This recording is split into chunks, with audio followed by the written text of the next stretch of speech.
Bonjour à tous, Corsair lance un nouveau boîtier, il s'agit du Crystal Series 570X. On vous présente aujourd'hui dans cette vidéo la version RGB. Le constructeur là s'adresse aux utilisateurs désirant véritablement exposer leur configuration et le boîtier est équipé de plusieurs éléments à cet effet, en particulier avec une généralisation du verre trempé qu'on va retrouver sur la face avant, la coiffe ou encore au niveau des panneaux latéraux. Donc ce verre trempé est légèrement fumé. On a également un système de rétroéclairage RGB sophistiqué, accompagné d'un panneau de contrôle permettant de gérer la couleur, les effets ou encore la rapidité d'exécution de tout ce petit monde.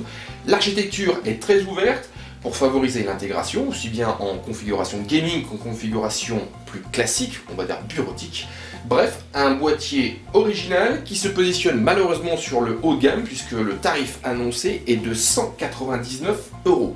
Il sera disponible en France à partir du mois de décembre. Donc présentation, il s'agit du Crystal Series 570X RGB et c'est signé Corsair. Ce Crystal Series 570X RGB est donc un nouveau boîtier, c'est signé Corsair, il se positionne sur le haut de gamme, 199 € annoncé et il sera disponible en France au mois de décembre. Corsair s'adresse ici aux utilisateurs désirant exposer leur configuration aux yeux de tous, que ce soit leur famille, leurs amis ou encore leurs ennemis lors d'une partie endiablée de jeux vidéo. Le boîtier dispose pour ceci de plusieurs éléments, de plusieurs plus.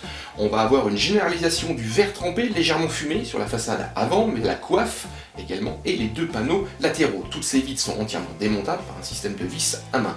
Et ceci permet d'accéder à deux gros filtres qu'on va retrouver à l'avant et sur le haut, permettant en fin de compte de limiter l'entrée de la poussière. La face avant dévoile également la présence de trois ventilateurs. Il s'agit de ventilateurs 120 mm. On a affaire à des SP120 RGB qui ont la particularité de proposer un rétroéclairage non pas périphérique avec un système de LED, mais central, donc à partir de leur noyau.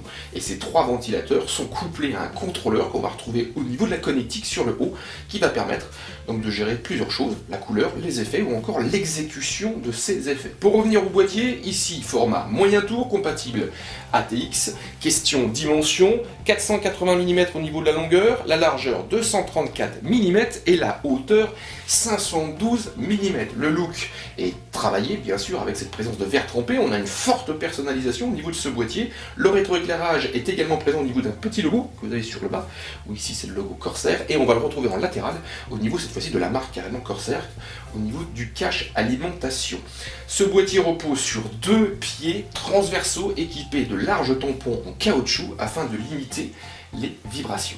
Donc l'architecture interne de ce Crystal Series 570X RGB est accessible en démontant donc le panneau en verre fumé latéral. Il repose sur des petits tampons en caoutchouc limitant les vibrations et les risques de rayures puisqu'il s'agit de verre. On a également des systèmes de vis à main.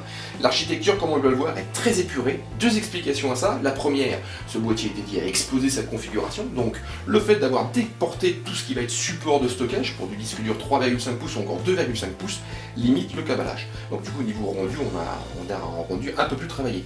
Et ceci favorise également l'action des trois ventilateurs avant puisque rien vient faire obstacle, on va dire, au flux d'air. Donc au niveau refroidissement, 320 mm, ce sont des ventilateurs 3 pins non PWM, et il n'y a pas de gestion de la ventilation, donc là il faudra les connecter à sa carte mère.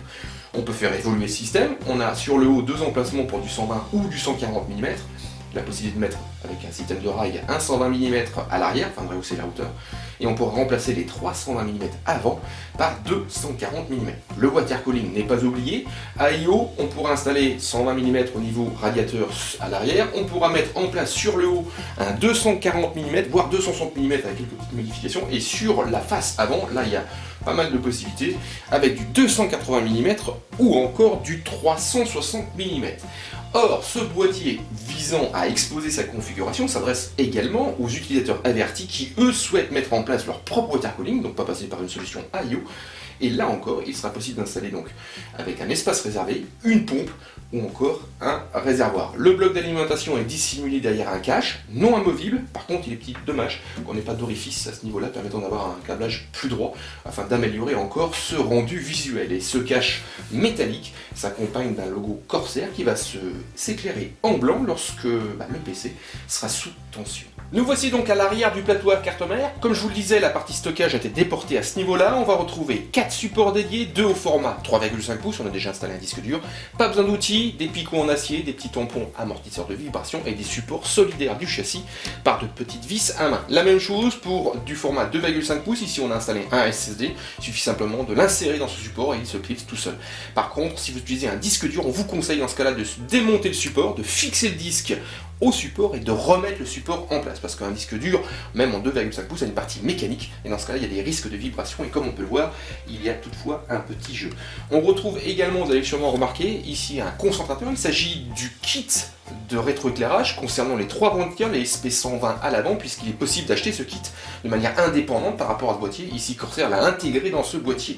Et ce concentrateur s'accompagne d'un petit panneau de contrôle, et rassurez-vous, il ne s'agit pas du panneau de contrôle permettant de piloter l'éclairage ou encore les effets et la vitesse d'exécution de ces derniers, puisqu'il a été une nouvelle fois redéporté sur le haut avec des boutons dédiés. On verra ça par la suite. On retrouve également au niveau du câble management une volonté d'avoir un rendu travaillé, puisqu'on va avoir ici à ce niveau-là donc un panneau en verre, donc cette partie va être visible, et ici Corsair propose un cache en métal solidaire du châssis par de petites vis à main où il sera possible de concentrer les différents faisceaux, et en particulier le faisceau 20 plus 4 broches à destination de la carte mère. Nous voici arrivés donc au terme de cette rapide présentation de cette nouveauté Corsair, de ce Crystal série 570X RGB. On se donne rendez-vous sur le site pour un test complet. On regardera plusieurs caractéristiques, et si vous êtes un habitué du site, vous les connaissez. On regardera ses performances en refroidissement, on regardera également ses nuisances sonores, sa capacité d'étouffer le bruit de certains composants comme le disque dur, la carte graphique, et encore, on regardera sa gourmandise énergétique liée bien sûr à l'utilisation de plusieurs ventilateurs. Donc rendez-vous sur Jimfo pour un test complet de cette nouveauté Corsair. Il s'agit du Crystal série 570X RGB.